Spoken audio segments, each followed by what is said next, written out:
साथियों नमस्कार, मैं हूं आपका कपिल सर और आज मैं लेकर के आया हूं एक अलग सब्जेक्ट जो संस्कृत है। आप लोग के 10वीं बोर्ड बिहार बोर्ड के जो बच्चे हैं उनको ये पढ़ना होता है। प्यूसम भाग 2 का एक चैप्टर जिसका नाम क्या है देखेंगे और उसी चैप्टर को आज क्या करेंगे, पढ़ेंगे पूरा संपूर्ण अर्थ सहित।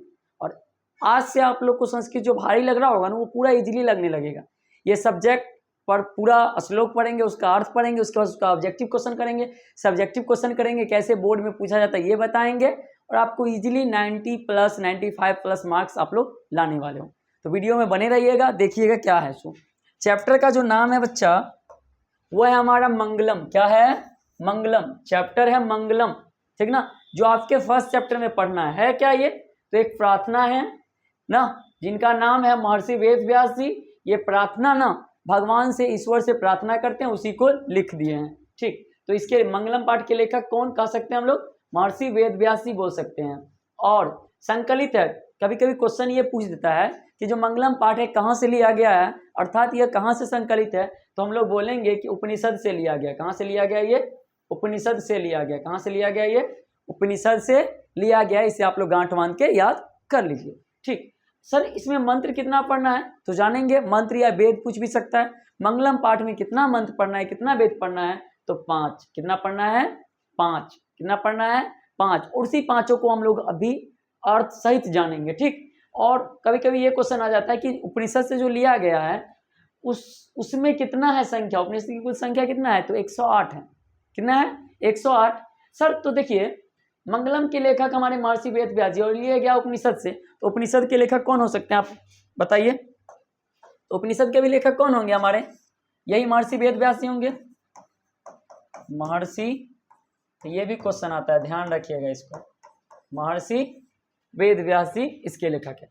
तो हम चैप्टर पे आते, ये था हमारे संस्कृत पाठ्य पुस्तक मंगलम का इंट्रोडक्शन पर पाठ परिचय। अब आते हैं चैप्टर पे।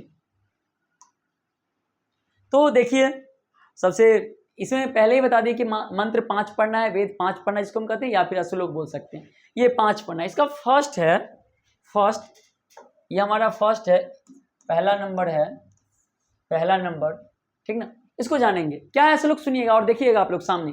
अगर बुक है आप लोग के पास तो देखिएगा क्या लिखा हुआ है।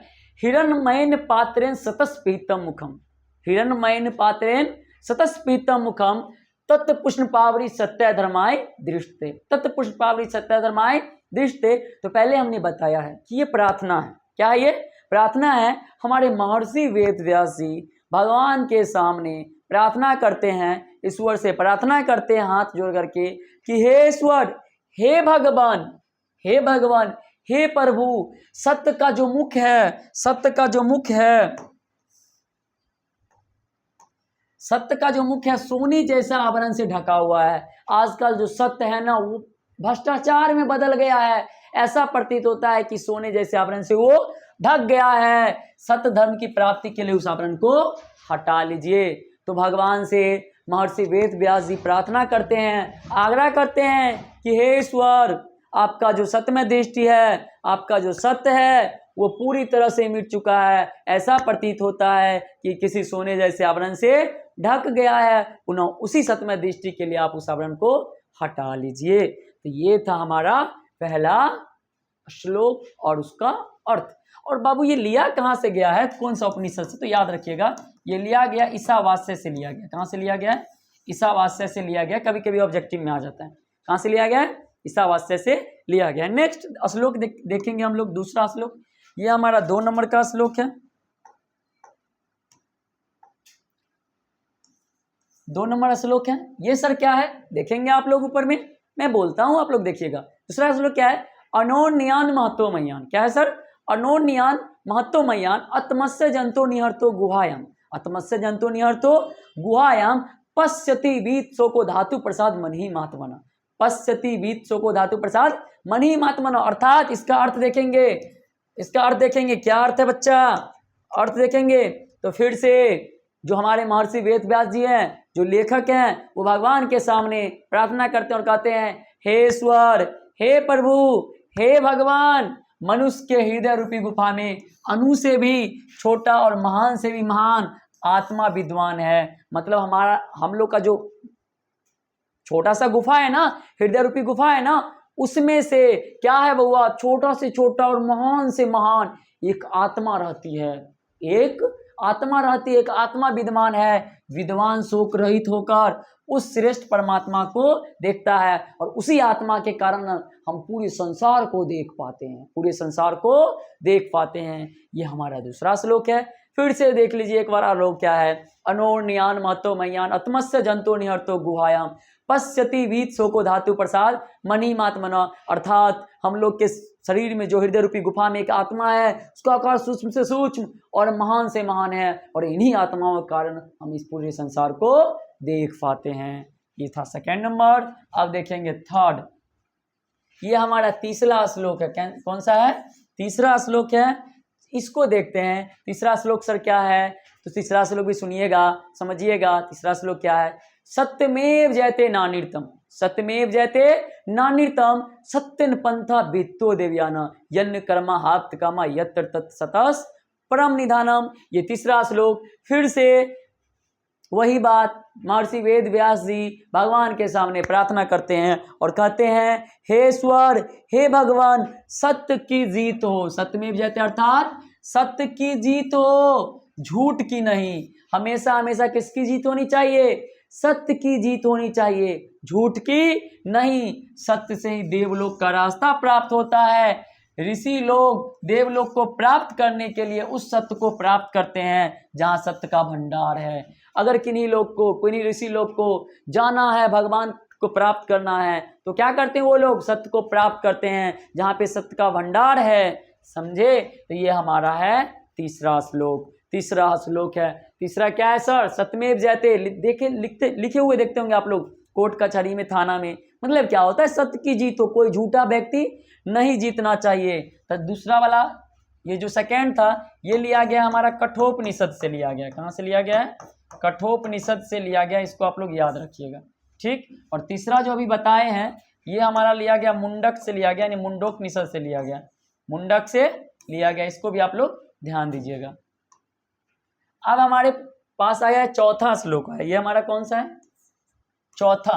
5 तो पढ़ना ही है, ऑलरेडी हम चौथा के पास आ चुके हैं। चौथा क्या कहता है सर? देखिएगा, यथा नद सैंदमना समुद्रे अस्तम गच्छन्ति नाम रूपे विहाय तथा विद्वान नाम रूपात विमुक्त परत परम पुरुष मुपैति दिव्यम। अर्थात चौथा में फिर से जो हमारे महर्षि वेद व्यास जी हैं, उपनिषद के लेखक हैं, मंगलम पाठ के लेखक हैं, ठीक ना, वो ईश्वर के सामने प्रार्थना करते हैं, हाथ जोड़ते हैं और कहते हैं, हे ईश्वर, हे भगवान, जिस प्रकार नदियां बहती हुई अपने नाम और रूप को त्याग कर समुद्र में मिल जाती है। आप लोग देखते होंगे छोटा छोटा नदी जो भी आपके गांव के आसपास होगा, वो छोटा छोटा नदी एक न एक दिन जाकर कहाँ मिलता है? उसका पानी समुद्र में मिलता है। क्या समुद्र में उस नदी का पानी अगर मिलता है तो उसका अलग नाम आप पहचान सकते हो? कह सकते हो कि गंगा का पानी है, गंडक का पानी है, यमुना का पानी है? पहचान पाओगे? नहीं ना। सब के सब वहां पे क्या हो जाता है? समुद्र बन जाता है। वही बात यहाँ पे लिखा हुआ है, जिस प्रकार नदियां बहती नदियां अपने नाम और रूप को त्याग कर समुद्र में मिल जाती है, उसी प्रकार विद्वान अपने नाम और रूप को त्याग कर परम पिता परमेश्वर की प्राप्ति करते हैं। ये था हमारा फोर्थ श्लोक। और उसका अर्थ सर ये भी कहाँ से लिया गया है? तो ये भी लिया गया हमारा मुंडोपनिषद से लिया गया, अर्थात मुंडक से लिया गया है। इसको भी आप लोग क्या करिएगा? ध्यान रखिएगा। एंड हम लोग अब लास्ट श्लोक की ओर बढ़ रहे हैं। 5वां श्लोक हमारा क्या है सर? ये 5वां और इस चैप्टर का लास्ट श्लोक है। क्या कहता है? सुनिएगा। 5वां श्लोक क्या कहते हैं हमारे महर्षि वेद व्यास जी? वेदा में तो पुरुष महानतम, वेदा में तो पुरुष महानतम,